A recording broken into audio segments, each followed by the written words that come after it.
Okay, you're tuning in for part 2. If you are coming in looking at part 2, go back to part 1 because there may be something that will encourage you or uplift you that you might need it to hear. Yeah, so it's I just have to encourage somebody to really just keep pressing, especially guys. Times can be hard, and when you're trying to provide for your family, you're trying to provide. It can be rough, especially when you really can't do and give to your wife and your kids the way that you desire. And I remember waiting. I had left the police force, and I wanted a better job. And sometimes you got to take 3 to 4 steps back before you can go forward. Mm-hmm. And it took me 5 years until I got that job that I was waiting for. So things don't happen overnight. Some things you have to press. You will, shed some tears in the midst of the process. You may have to just take that step back to get what you really want. And that can be anything. That could be, even if you have been in a relationship for the past 5 years with somebody. Wow. Even if you have been in a relationship for the past 5 years with somebody, if you're unsure on if it's it, sometimes you gotta take that step back, and you just have to say, you know what, I really don't think, because sometimes we try to hold on to something just because of the length of time we dealt with it or we were in it, so sometimes you just have to step back and say, you know what, I'll just have to go back out here and get back in, in the single life. And sometimes that can be fearful. You may not want to restart that whole, singleness and having to go out and meet people. And, you've been waiting for 5 years to get a ring and he still didn't do it. More than likely, he doesn't want it, or, he don't have any plans on doing it. Or she just may not want that commitment. So, I just have to encourage you to just really just press, and in pressing, sometimes you may have to go backwards. So after they had told me everything about the neck, they showed me all the side effects all the way up. One of the side effects obviously was death, and paralyzation was the 2 main ones. That was, of course, and I was scared. I ain't gonna lie, saved and all, praying and all, I was scared. I was just like, Lord, this is a lot. This is a lot. There's my scar right there. And they said I wasn't supposed. Gonna have one. I wasn't gonna have a scar, but it was big as day, so everybody can see it. I just say I was in Vietnam, for real. I was trying to, save this little girl in Vietnam, but yeah. So it was a rough period, and then the day of the surgery, I'm in my mom's car, just sitting there like, I cannot believe this. Like, Lord, please, no. Let them, just change it miraculously. I was really nervous. But I went, and I even went back, and they laid me on the table. After I gave my wife, kiss or whatever, and my mom hug, they laid me on the table, and I told the daggone doctor to tell me before he put me to sleep. And he was like, "Oh, no problem."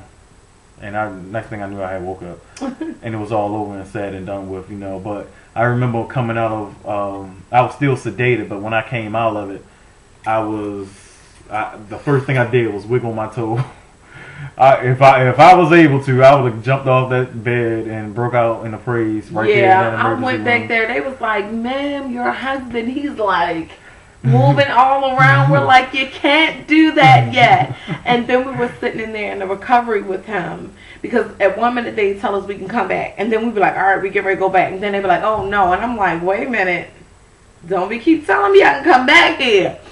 So finally, when they let us back there, when we got to he was very swollen. I mean, all of this was hanging like a pelican all the way down here. I mean, all of this was like huge, and he was just like, don't you know how someone was embalmed with embalming fluid when someone like his skin was so cold? And I was like, that's when it hit me, because I'm the one where I'm like, okay, God, you got this. When I saw him, I was like, all right, get it together, get it together, get it together. Gonna stay where he got.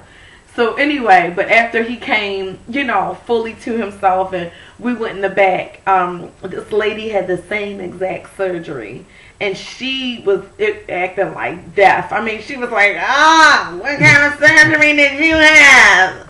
And he was like, such and such. She was like, I had the same thing. What's going? Man, that woman was in so much pain, and I was like, so and he was back there dancing. They were showing off. The nurse like, okay, let me see what you can do with it. He was like, I was pop locking him. I'm like, all right, they got it. They got it.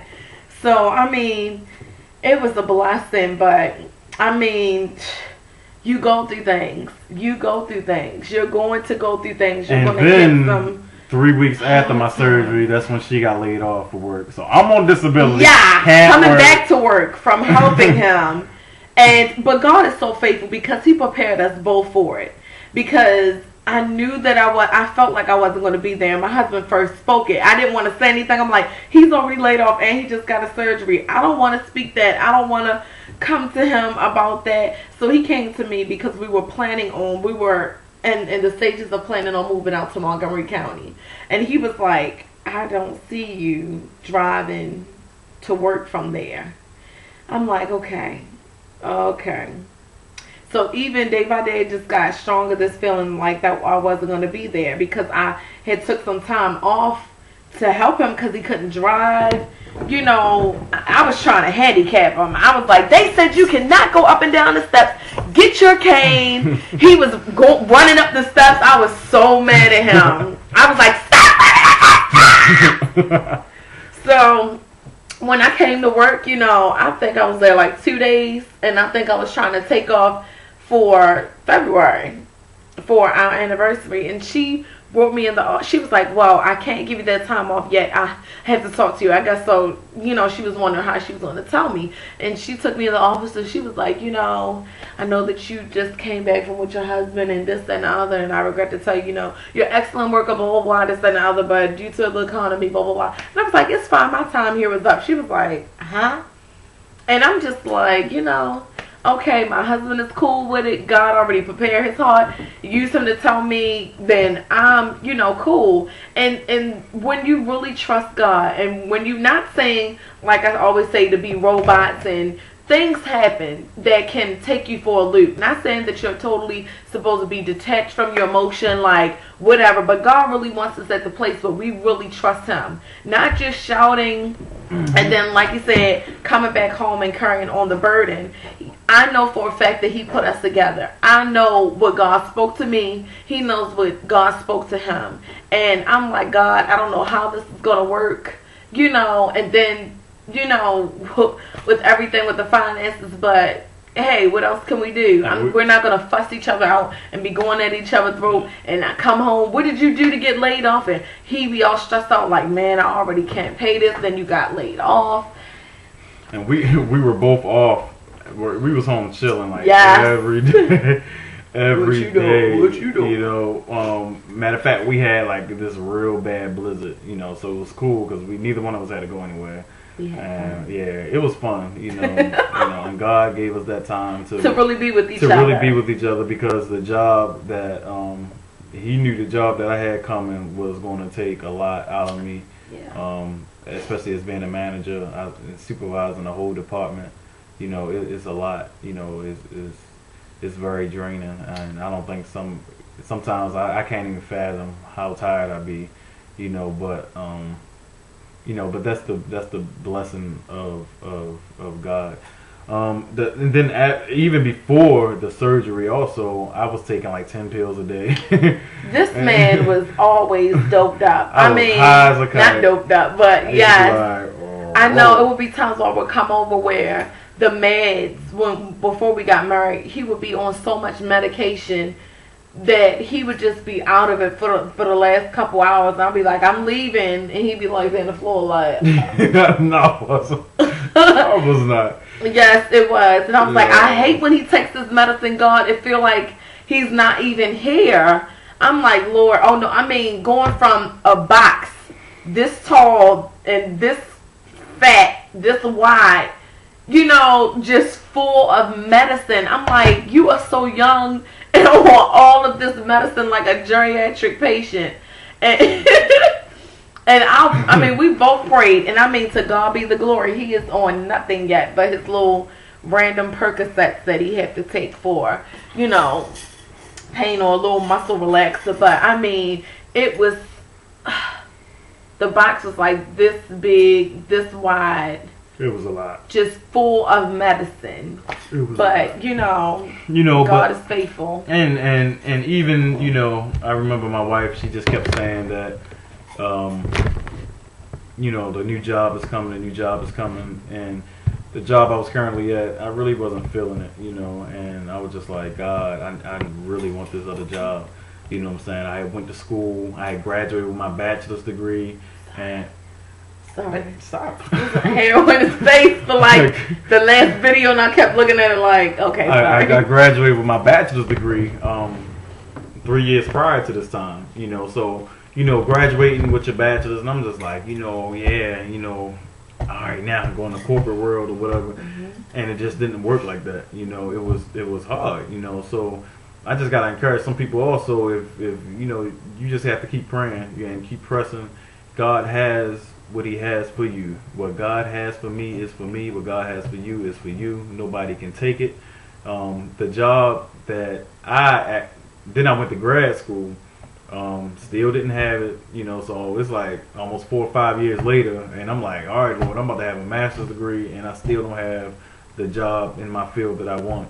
And then a month before I graduated, I got a phone call in reference to a management job, and you know, and it was prophesied to me that I would be promoted twice within a year, and I had got the job the day after I graduated. So I started my new job the day after I graduated, which was such a blessing.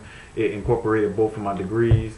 You know, God knows how to work things out and so much more.